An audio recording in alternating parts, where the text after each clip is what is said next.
जी students, पिछले lecture में हम लोगों ने कंसंट्रेशन टर्म्स टेम्परेचर डिपेंडेंट जो थी ग्रुप ए की, volume related terms, mass by volume, volume by volume, molarity और नॉर्मैलिटी को पढ़ा था। तो जो आज का हमारा टॉपिक रहेगा वो रहेगा जो ग्रुप बी की जो हमारे पास प्रॉपर्टीज़ हैं जो कि टेम्परेचर इंडिपेंडेंट है, वो है mass by mass percent, volume by mass percent, molality और पार्ट्स पर मिलियन। तो आज बच्चे हम ये 4 टर्म्स पढ़ेंगे और साथ में एक मोल फ्रैक्शन जो टर्म है उसको भी इसी में कवर करेंगे। तो स्टूडेंट, सबसे पहले जो टर्म है उसका नाम है मास बाय मास परसेंट। तो मास बाय मास परसेंट को किस तरीके से लिखा जाता है आपको पता है? जो पहले वाला बाय से पहले वाला मास है वो सॉलिड के लिए यूज़ होता है और जो बाद वाला है वो आपका सॉल्यूशन के लिए यूज़ होता है। तो मास बाय मास परसेंटेज का जो फॉर्मूला रहेगा और मैथमेटिकली इसको कैसे लिखेंगे, परसेंट डब्ल्यू बाय में डब्ल्यू। तो फॉर्मूला रहेगा इसका मास ऑफ सॉल्यूट बाय में मास ऑफ सॉल्यूशन और इनटू में 100। स्टूडेंट, यहाँ पर एक बात का ध्यान रखना, अगर आपको लिखा मिले इस तरीके से कि 10% W by W of glucose, अगर इस तरीके से आपको लिखा मिले कि एक ग्लूकोज का 10% W बाय डब्ल्यू सॉल्यूशन है, तो आप याद रखेंगे जो बाद वाला W है ये सॉल्यूशन के लिए है, तो ये हमेशा अपने आप में 100 रहेगा। तो 100 ग्राम क्या है, मास ऑफ सॉल्यूशन। 100 ग्राम जो है मास किसका है, सॉल्यूशन का, और उसमें आप 10 ग्राम जो है आपके पास क्या है, ग्लूकोज। ये इस तरीके से इसको याद रखना। तो नेक्स्ट क्वेश्चन, नेक्स्ट टर्म पे चलते हैं बच्चों। जो नेक्स्ट टर्म है वो है वॉल्यूम बाय मास परसेंट, और वॉल्यूम बाय मास परसेंटेज जो है उसको हम लोग मैथमेटिकली कैसे लिखेंगे? उसको बच्चों मैथमेटिकली हम लिखेंगे V by W percent, V by W. जो पहले ऊपर वाला V है, जो पहले वाला V है वो सॉल्यूट के लिए यूज़ होगा, वॉल्यूम ऑफ सॉल्यूट, और बाय में mass of solution, mass of solution into में क्या लगेगा, 100। तो सॉल्यूट का वॉल्यूम ml में, मास जो है सॉल्यूशन का ग्राम में। अगर इस तरीके से ही लिखा मिले कि 10% V बाय डब्ल्यू ऑफ क्या है, अल्कोहल, तो यहाँ पर बाद वाला जब W है वो सॉल्यूशन के लिए यूज़ हुआ है और 100 ग्राम आपके पास सॉल्यूशन है, और उसमें ये जो पहले वाला V है वो सॉल्यूट के लिए 10 ml क्या है, वॉल्यूम ऑफ अल्कोहल। 10 ml जो है वो अल्कोहल है। इस तरीके से बच्चों इसको हम याद रखेंगे। तो स्टूडेंट, जो थर्ड टर्म है वो है मोलैलिटी, और मोलैलिटी बच्चों एक थी मोलैरिटी, तो उसको कैपिटल M से लिखते थे, और ये टर्म जो है ये मोलैलिटी है, इसको स्टूडेंट हम लिखेंगे स्मॉल m से। ये बात याद रखना। अब मोलैलिटी का मतलब क्या होता है? मोलैलिटी का मतलब होता है number of moles of solute, की आपके पास सॉल्यूट के कितने मोल्स हैं, किसके अंदर, 1 kg सॉल्वेंट के अंदर। Number of moles of solute present in 1 kg of solvent. ये बच्चों बात, ये चीज़ फिक्स रहेगी। यहाँ पर ये टेम्परेचर इंडिपेंडेंट क्यों है? क्योंकि सॉल्वेंट का जो मास है वो कितना है, 1 kg, और सॉल्वेंट का जो मास है वो टेम्परेचर इंडिपेंडेंट है, टेम्परेचर पे डिपेंड नहीं करता। ये बात आपको याद रखनी पड़ेगी। Temperature dependent term volume related होती हैं, मास रिलेटेड टर्म्स टेम्परेचर डिपेंडेंट नहीं होती।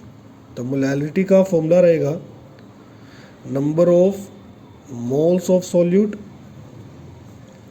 बाय में वॉल्यूम ऑफ सॉल्वेंट या mass of solvent in kilogram, mass of solvent.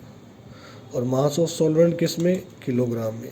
अब बच्चों आपको पता है number of moles of solute का फॉर्मूला क्या होता है, given mass of solute by में molecular mass of solute into में 1 बाय मास ऑफ सॉल्वेंट।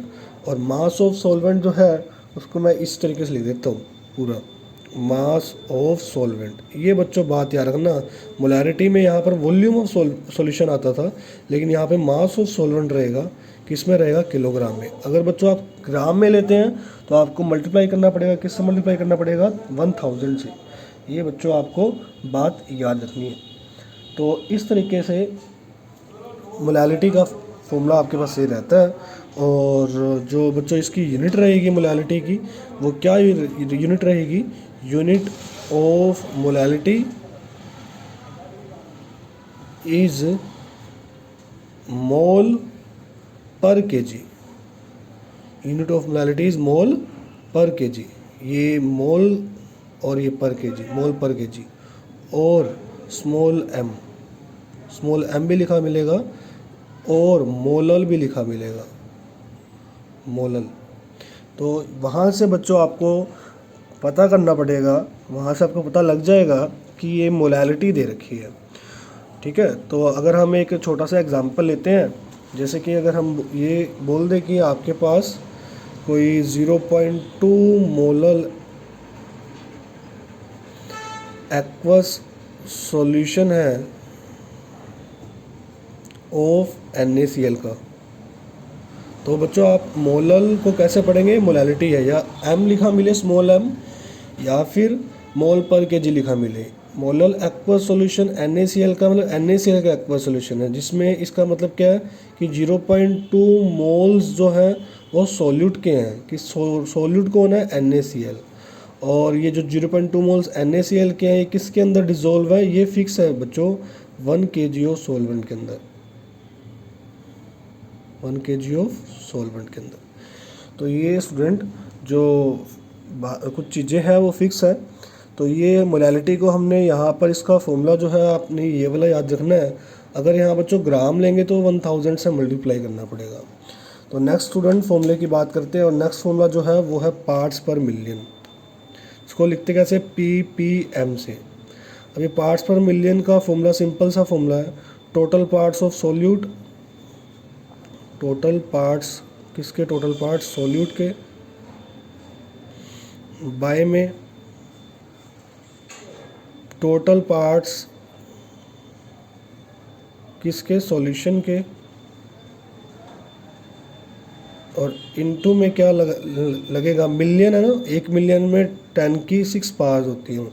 ठीक है, तो इस वजह से 10⁶ पार्ट से इसको मल्टीप्लाई कर दिया।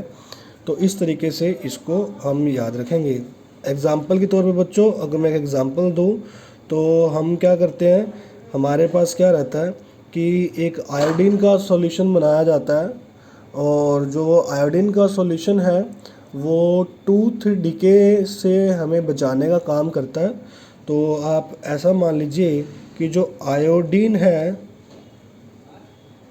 आयोडीन का एक पार्ट रहता है, आयोडीन का 1 पार्ट होता है सिर्फ, और ये प्रेजेंट है किसमें, 1 मिलियन, 1 मिलियन मतलब 10⁶ पार्ट्स किसके प्रेजेंट है, ऑफ वाटर,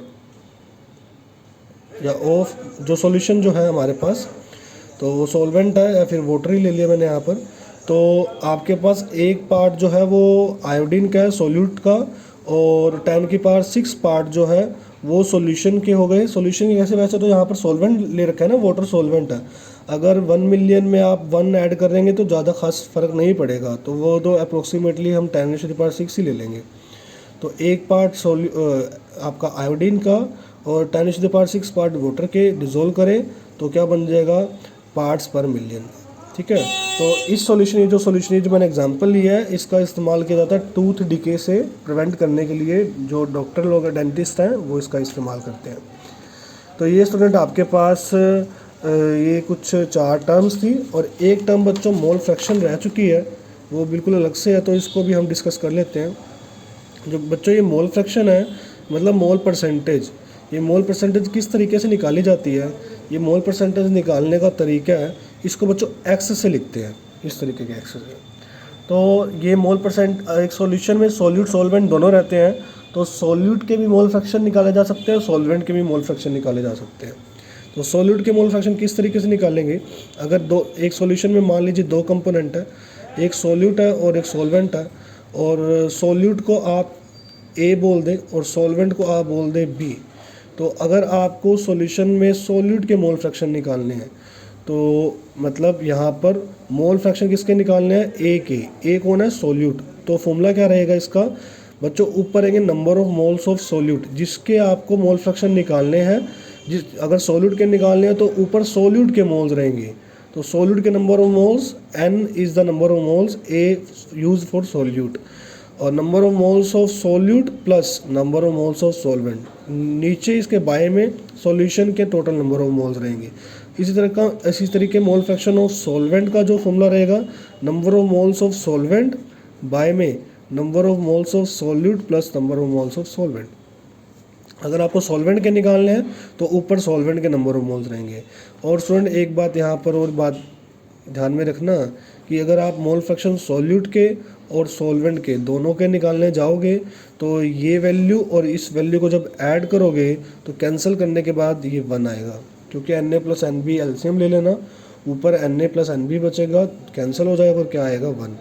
तो मतलब इन दोनों की वैल्यू कभी भी 1 से ज़्यादा नहीं आएगी। अगर 1 से ज़्यादा नहीं आएगी, अगर आपने एक x से निकाल लिया तो XB कैसे निकालेंगे, XB को 1 में से XA को माइनस कर देंगे, mole fraction of solute minus कर देंगे, तो मोल फ्रैक्शन आ जाएंगे सॉल्वेंट के। ये बात याद रखना। एक बात स्टूडेंट और कि यहाँ पर जो ये मोल फ्रैक्शन है ये हमेशा 0 से ज़्यादा इसकी वैल्यू रहेगी और 1 से कम रहेगी। और एक बात और, मोल फ्रैक्शन अगर इस 0 हो गया, इसका मतलब वहाँ पर किसी तरीके का कोई भी सब्सटेंस, ना सॉल्यूट ना सॉल्वेंट प्रेजेंट नहीं है। ठीक है, तो मैंने लिख दिया सब्सटेंस इज़ नॉट प्रेजेंट, क्योंकि आप खुद सोचें नंबर ऑफ मोल्स इसके भी 0, सॉल्यूशन के भी 0, तो इसका मतलब सब्सटेंस प्रेजेंट ही नहीं है। अगर तो 1 आ गया, 1 कब आएगा, जब ऊपर भी नंबर ऑफ मोल्स सॉल्यूट के हो नीचे भी सॉल्यूट के ही हो, कैंसिल करेंगे तो 1 आएगा, या फिर सॉल्वेंट के हो नीचे भी सॉल्वेंट के हो तो भी 1 आएगा। इसका मतलब क्या हुआ कि प्योर सब्सटेंस प्रेजेंट है। क्या प्रेजेंट है, प्योर सब्सटेंस इज प्रेजेंट। या तो सॉल्यूट प्रेजेंट है या सॉल्वेंट प्योर प्रेजेंट है, सॉल्यूशन नहीं है। तो ये स्टूडेंट आपको बात याद रखनी है। तो इनकी वैल्यू हमेशा 0 से बड़ी रहती है और 1 से छोटी रहती है, इक्वल नहीं होती। इक्वल रहेंगी तो ये बात याद रखनी पड़ेगी आपको। तो ये स्टूडेंट कुछ टर्म्स ही, नेक्स्ट लेक्चर में हम इससे रिलेटेड कुछ न्यूमेरिकल्स की बात करेंगे। तो आज के लिए आप इसी को नोट डाउन कर लें।